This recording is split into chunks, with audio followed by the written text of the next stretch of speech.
Hey everybody, what's going on? It's DrizzzHD here, bringing you guys another game of Call of Duty Black Ops.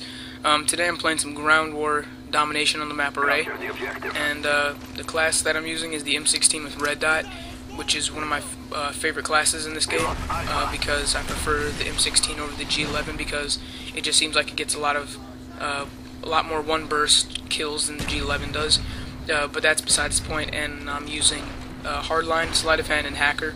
And the reason I use hacker in a lot of my classes is because I feel like there is no better green tier perk better than hacker, because I just feel like ninja doesn't do much if you don't have a headset. Marathon, I really don't need to be running around the place. What are the other ones? Second chance, I'm already not going to use that. Tactical Mask Pro is a really underrated perk, but I'm really not going to talk about that much in this commentary because I want to talk about something else, and it's a field trip that I took, what was it, Friday, so 2 days ago, and what I did was, me and my German class, because I'm in German for my foreign language, we went to Skokie, Illinois, which is a suburb of Chicago, and we went to visit a Holocaust Museum. And I just want to talk about my experience there and what I learned and some stuff that I found interesting. And to point something out real fast, and it's besides the point, right there I just killed that guy, and he had second chance on it, and he dropped in the second chance and I killed him.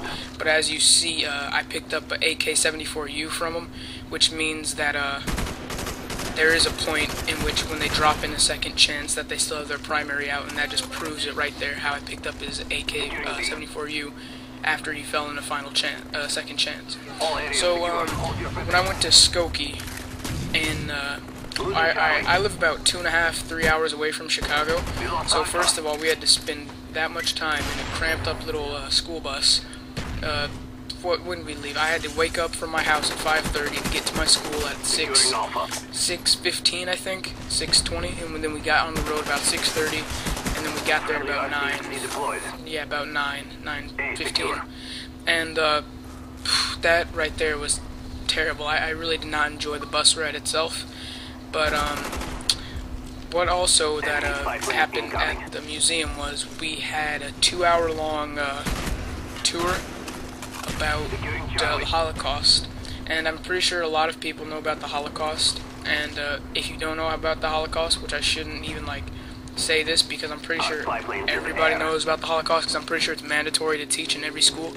But the Holocaust is when back in 1939, or maybe a little bit earlier, to 1945, the Nazis, which were the Germans back in World War II times, they kidnapped, no, they didn't kidnap, what am I talking about? They took 6 million Jews from their homes and put them in ghettos.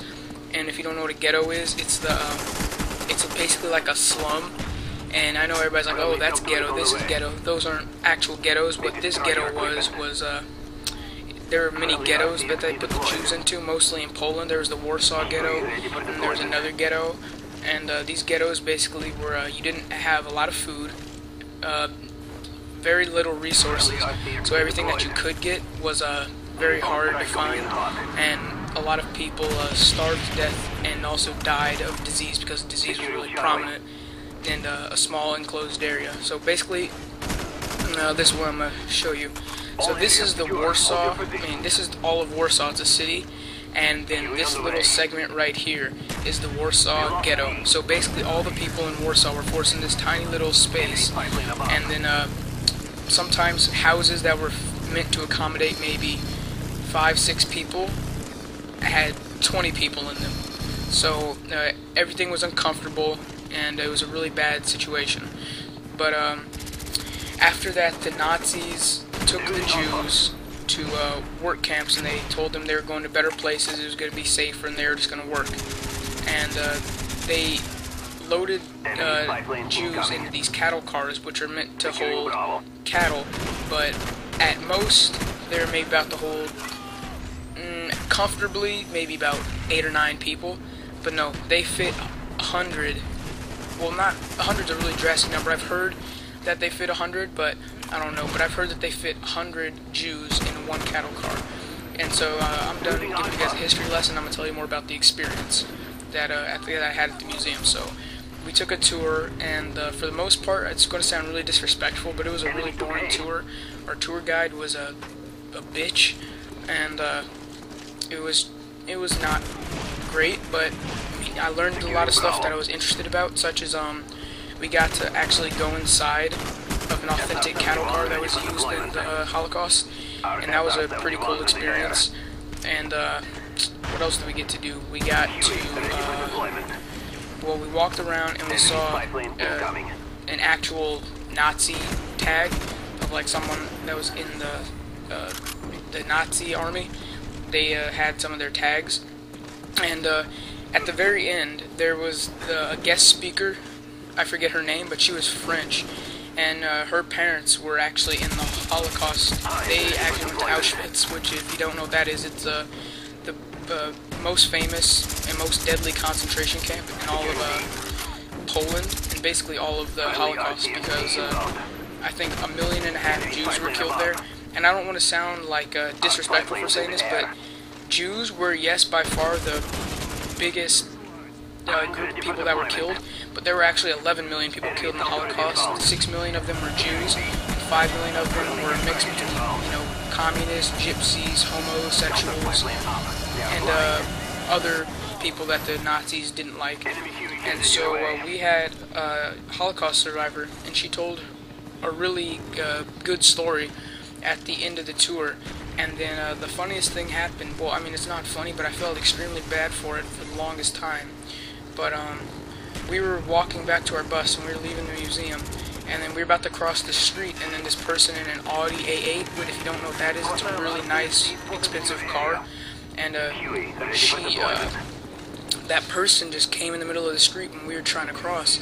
And so I was talking to my friends. I was like, who the hell does this person think they are, driving their Audi? Why won't they let us cross the street? And then when they passed by us, I saw that it was the lady who was telling her Holocaust story. And then at that moment, I just felt extremely bad. And yeah, I mean, I guess it was kind of funny. But that's the end of this gameplay. Final score 59-6, not too bad. But tell me what you guys think about the story, and tell me if you've been to Holocaust museums, and tell me how was your experience if you have been to them, and if you haven't been, just I don't know. But yeah, that's my story, guys. Leave a thumbs up if you liked it. Comment, subscribe. But yeah, thanks, guys. Bye.